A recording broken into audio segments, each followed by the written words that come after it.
ग्वालियर में अपहरण के बाद फिरौती देकर मुक्त हुई डॉक्टर ने मुख्यमंत्री को पत्र लिखकर कानून व्यवस्था पर सवाल खड़े कर दिए हैं। उन्होंने पत्र में लिखा है कि मध्य प्रदेश में भी उत्तर प्रदेश जैसी कानून व्यवस्था होनी चाहिए ताकि अपराधी अपराध करने से पहले कई बार सोचे।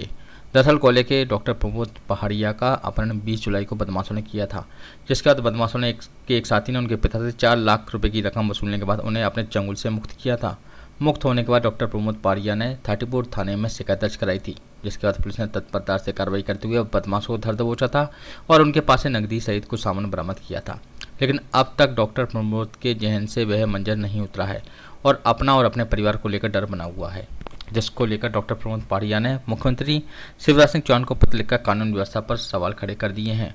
उन्होंने पत्र में लिखा है कि घटना के बाद से मेरा पूरा परिवार आतंकित और घबराया हुआ है और ग्वालियर को छोड़कर किसी और शहर में पलायन करने को मजबूर हो गया है। साथ ही उन्होंने लिखा कि ग्वालियर में कानून व्यवस्था ऐसी ही रहेगी तो अपराधियों के मन में कानून का खौफ या भय न होकर उनके हौसले बुलंद रहेंगे, तो ऐसे ही ग्वालियर से पलायन जारी रहेगा। पूर्व में भी कई डॉक्टर ग्वालियर से पलायन कर चुके हैं। साथ ही लिखा कि अगर आप जरूर समझें तो अपराधियों को ऐसा सख्त संदेश देने की जरूरत है।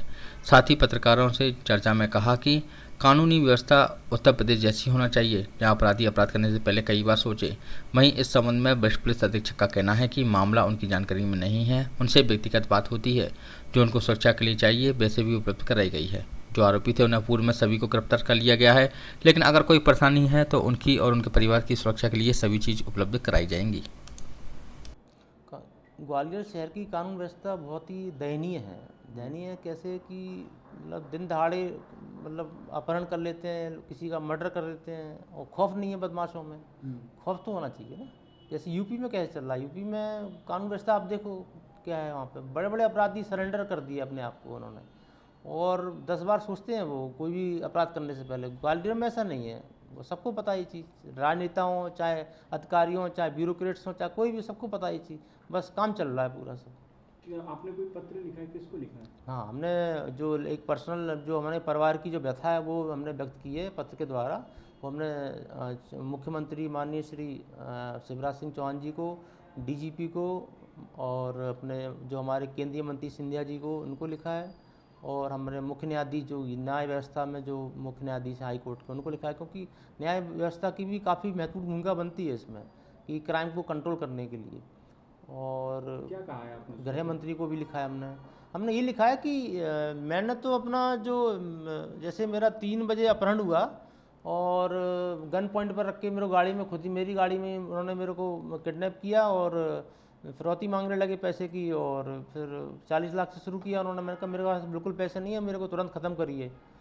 और फिर वो 30 पे आ गए, तो मैंने कहा भैया तुम टाइम वेस्ट करो, मेरे पास पैसे बिल्कुल नहीं है, तो मेरे को तुरंत ख़त्म करो, मेरा ब्लड प्रेशर बढ़ जाएगा, बहुत दिक्कत हो जाएगी फिर, है ना, कहाँ तुम लेके घूमोगे मेरे को।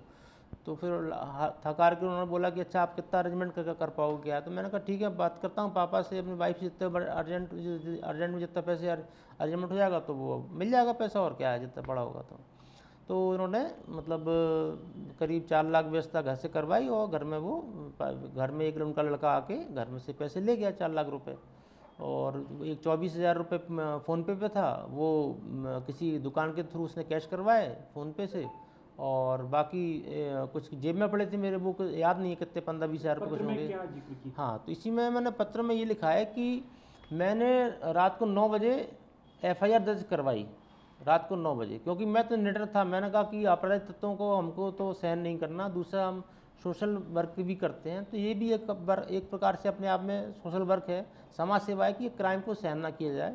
तो मैंने तो निडर होकर FIR कर दिया। लेकिन जब सुबह फैमिली को पता पड़ा, सबको पड़ा, तो उन्होंने फिर क्या है, परिवार में तो अलग चीज़ें होती हैं। परिवार में होता है कि कहाँ चक्कर में पड़ेंगे और चिंता में रहते हैं। जैसे कि एक फौजी है, वो सरहद पर जाएगा, तो फौजी तो निडर रहता है, लेकिन उसके घर वाले तो चिंता में रहेंगे कि नहीं रहेंगे। लेकिन अब किस तरीके का डर है? डर नहीं है उनको, बस ये चिंता है कि आगे क्या होगा। और हमारे और भी फैमिली मेम्बर हैं और हमारे और भी आगे जो फैमिली मेम्बर हैं, उनका कभी भी कुछ भी मतलब कैसे भी हो सकता है। तो कानून व्यवस्था तो है ये चरमराई हुई, क्योंकि खौफ नहीं है बदमाशों में, तो चिंता तो रहेगी। और भय इसलिए नहीं है क्योंकि पुलिस ने भी काफ़ी साथ दिया हमारा। और तत्काल ऐसी खौफ बने कि जो बदमाश लोग हैं वो कोई भी काम करने से पहले 10,000 बार सोचें। जैसे कि यूपी में चल रहा है, यूपी में योगी जी कितना बढ़िया काम कर रहे हैं, कोई उनकी बुराई करके दिखाए मेरे को, कोई बुराई नहीं कर सकता उनका, चाहे कोई नेता हो, अभिनेता हो, चाहे वो पुलिस वाले हों, चाहे कोई IAS ऑफिसर, कोई उनकी बुराई नहीं कर सकता, क्योंकि वो काम बहुत बढ़िया कर रहे हैं, क्रिमिनल्स को एकदम ठिकाने लगा रहे हैं, क्राइम एकदम जीरो पे कर दिया उन्होंने। यही मध्य प्रदेश में चल रहा मध्य प्रदेश में ग्वालियर में ऐसे ही होना चाहिए ना, ये थोड़ी टालम टोली चल रही है कि कोई कुछ भी आए और ख़त्म अपना टाइम पास करके अपना